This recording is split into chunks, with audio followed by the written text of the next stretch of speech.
สบายดีผมเป็นพี่น้องวันนี้ทั้งได้นั่งรถเนาะเห็นบรรยากาศทางผู้วันตรวจบองพี่น้องนี่คือปักเซ่เนาะปักเซ่ให้พ่อแม่พี่น้องได้ดูบรรยากาศเนาะ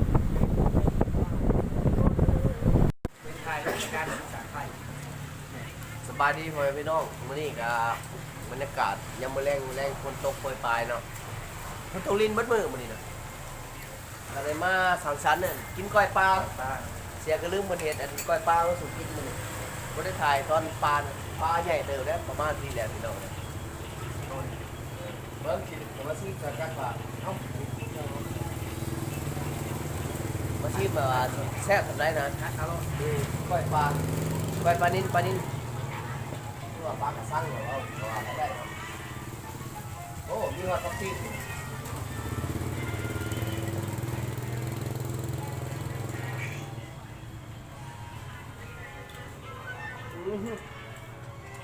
คักสุดยอดเลยบรรยากาศได้มือแรงสุดยอดพักเลย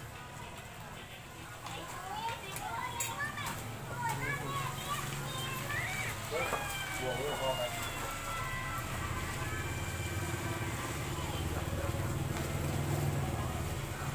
ปลาจบ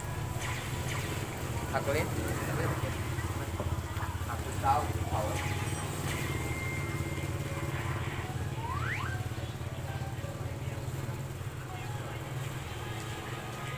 อะ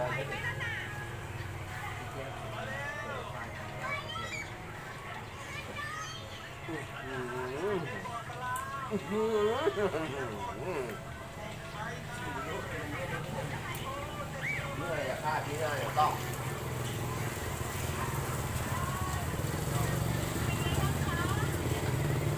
เดี๋ยวเลย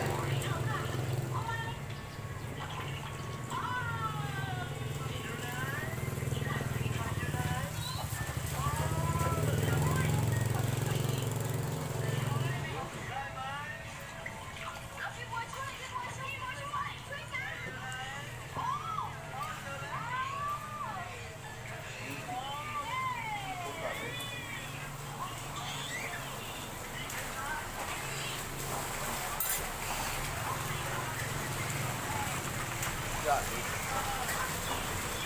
มาเด้อเพื่อนพี่น้องคอยปานกัน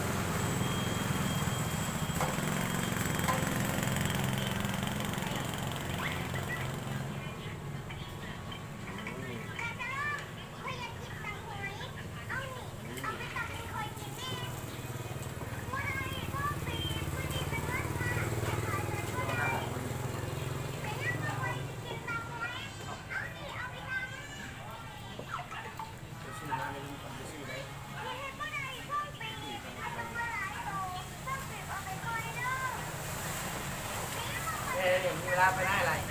เดี๋ยวเขาว่ามาแล้วไปใช้สักเฮ้ยจับ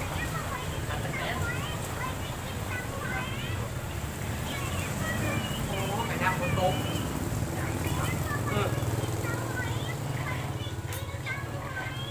ไปบ่แล้วไปบ่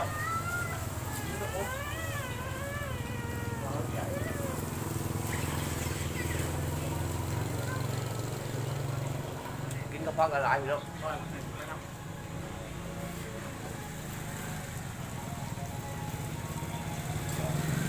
ไม่ต้องเรียนที่เขาไม่ต้องเรียนทั้งเราอยู่เลย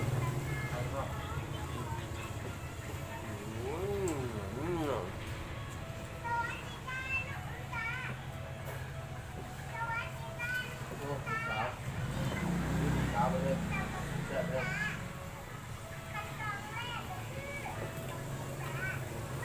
ตัด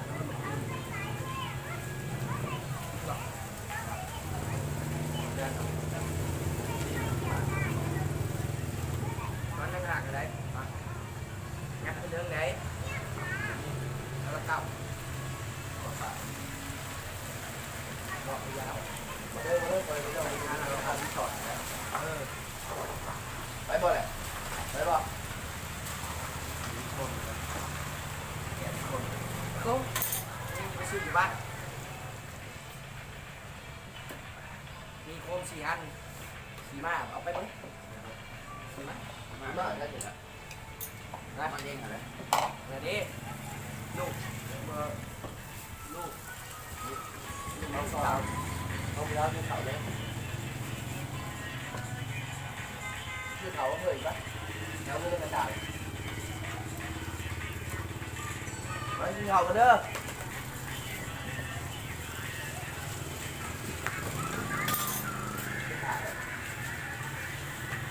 แซ่บแห้งเลยน้องเขาไปพร้อมกันที่มาเพิ่มใหม่อาหารถั่วอาหารเรือหลาย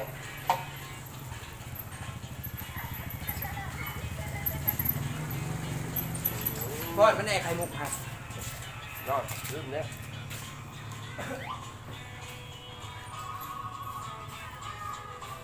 ใช่เชื่อได้ผิดไม่ได้ผิดน้ำยุบอันที่ทายมันไหม้ที่ก็ห้างมันไหม้ นะห้านทั้งนี้หลายๆแต่ฟังนี่ห้านแรกนี่ อันนี้มันน้อย โอ้หลายๆอะไร มันน้อยห้างใครก็ทำของ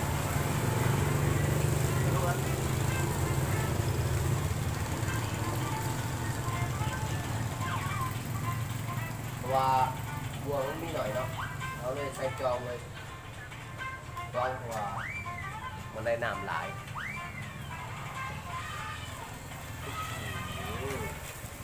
เด็ดที่หมูหลับไป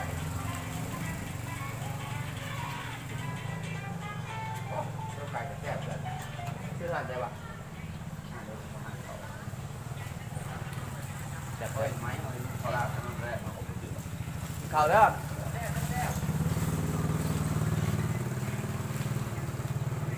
เรื่องแซ่บแล้วหลับตา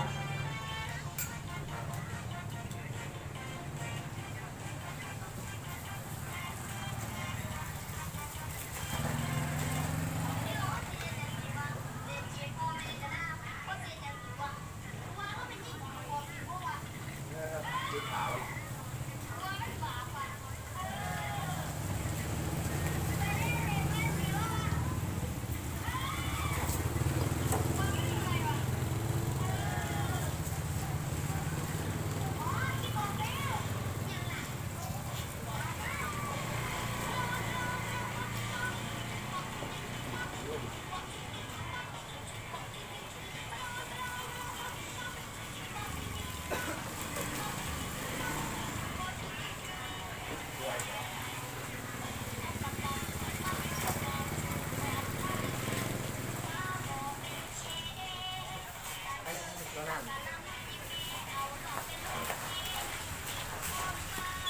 ที่เท่งที่พริกที่เท่งได้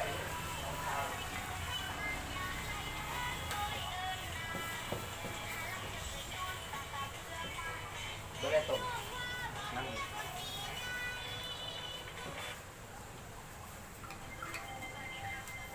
กินแล้วลูก ยิ้มแล้วจะ เอาให้น้องกินได้แค่แก็บหน้าหน่อยปลาเจ้าเฮ้ยเดี๋ยวเลยแม่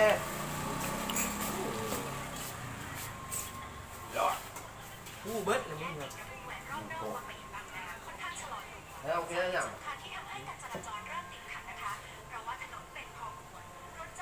คัดมึงไปเลยฮะมันโฆษณาแล้วนะ ถามมากินได้หมดเลยพี่น้องเว้ยมาเด้อทุกคนมาอยู่มากินน้ำกันมาดูกล้วยปลาอันสีมือของอัน สุคืน เสียกระลืมคนเนาะคักกะลีหรือว่าสุดยอดของสุดยอดผมปิดใส่น้ำผมปิดใส่น้ำมันจะดี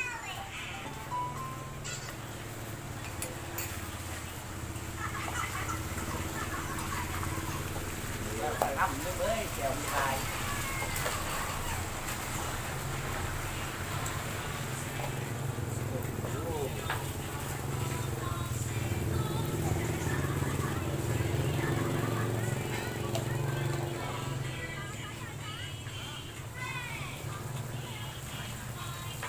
ตัดมาขัดมาได้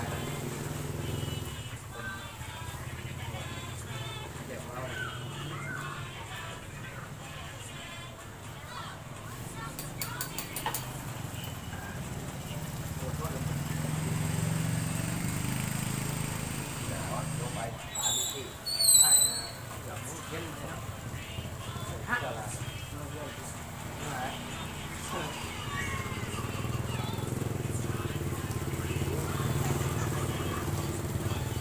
อดลิ้นพี่น้อง ให้คนเดือด นะจ้องเลยแหละมาแม่จ้อง ให้คนเดือดด้วยโย่ให้เดือดนี่แบบเนี่ยมันจะเป็นใช่ก็ได้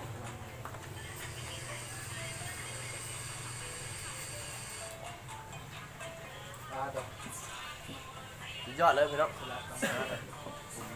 ได้กินข้าวโอ้บะเส้นจะแซ่บอยู่แล้ว มาไปส่งปะส่งเจ้าส่งไปแค่นี้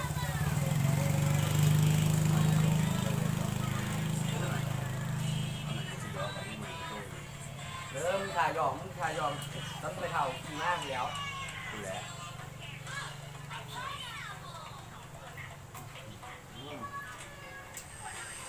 เอ้าเรื่องลูกสาวเลย